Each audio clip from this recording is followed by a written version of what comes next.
Assam Jorhat air base దగ్గర AN-32 విమాన ప్రమాదంలో 5 ఎయిర్ ఫోర్స్ సిబ్బంది ప్రాణాలు కోల్పోయారు. ఈ ఘటనపై ఎయిర్ ఫోర్స్ ఉన్నత స్థాయి దర్యాప్తుకు ఆదేశించింది. ల్యాండింగ్ సమయంలో ఈ విమానం కుప్పకూలిపోయింది. అస్సాం జోర్హట్ ఎయిర్ బేస్ లో AN-32 విమాన ప్రమాదంపై IAF దర్యాప్తుకు ఆదేశించింది. ఈ ప్రమాదంలో 5 చనిపోయారు. మృతుల్లో 5 ఎయిర్ ఫోర్స్ సిబ్బంది ఉన్నారు. ఒకరికి తీవ్ర గాయాలయ్యాయి. ప్రమాదంలో తీవ్రంగా గాయపడ్డ కో పైలట్ కు ఆసుపత్రిలో చికిత్స జరుగుతోంది. ప్రమాదంపై IAF ఉన్నత స్థాయి దర్యాప్తుకు ఆదేశించింది. ల్యాండింగ్ సమయంలో AN-32 విమానంలో మంటలు చెలరేగాయి. మంటల్ని అతి కష్టం మీద అదుపు చేశారు. భారత వాయుసేనలో 40 ఏళ్లుగా సేవలందిస్తోంది AN-32 ట్రాన్స్పోర్ట్ విమానం. ఈశాన్య రాష్ట్రాలు, లడాక్, ఎత్తైన ప్రాంతాల్లో రవాణా సేవలందించే ఈ వాయుసేన విమానం కూలిపోయింది. అమరులైన వారిలో squadron leader Prashant Singh, flight lieutenant Shubham Kumar, sergeant Jitendra Sharma, Agniveer Vayu Khemaram Kumawat, Agniveer వాయు డానిష్ ఆలం ఉన్నారు.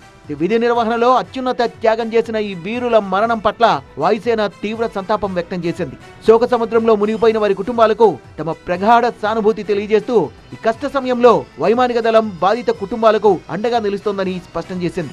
ప్రమాదంలో తీవ్రంగా గాయపడ్డ కో పైలట్ ను వెంటనే స్థానిక సైనిక ఆసుపత్రికి తరలించి అత్యవసర చికిత్స అందిస్తున్నట్లు అధికారులు వెల్లడించారు. ప్రమాదానికి గల ఖచ్చితమైన కారణాలని అన్వేషించడానికి వైమానిక దళం ఉన్నత స్థాయి దర్యాప్తుకు ఆదేశించినట్లు కూడా పేర్కొన్నారు. విమానం జోర్హాట్ ఎయిర్ బేస్ లోపలికొస్తున్న క్రమంలోనే ఒక్కసారిగా మంటలు చెలరేగాయి.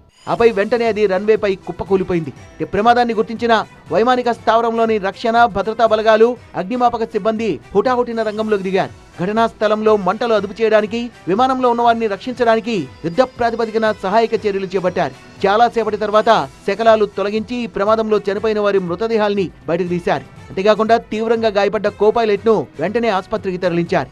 ప్రమాదానికి గురైన AN-32 రవాణా విమానం భారత వైమానిక దళంలో అత్యంత కీలకమైంది.